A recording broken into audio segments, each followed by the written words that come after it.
Traċedja oħra fil-baħar Mediterran huwa maħsub li persuni mejta f'dan l-aħħar każ jaqbżu l-200 persuna għax sa sigħat wara li kienet irrappurtata l-għarqa kienu biss 26 l-immigranti li ġew salvati. Dan minn madwar 250 li jingħad li kienu fuq id-dgħajsa.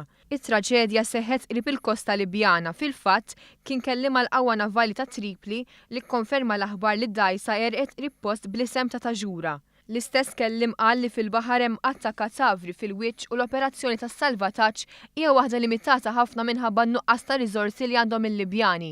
Fil-fatt ħafna mid-dgħajjes li qegħdin jintużaw fl-operazzjoni huma dgħajjes tas-sajt mislufa lill-awtoritajiet. Din it-traċedja ssegwi dik ta' nhar is-Sibt meta Iktar qrib Malta għerqu miet ta' persuni oħra.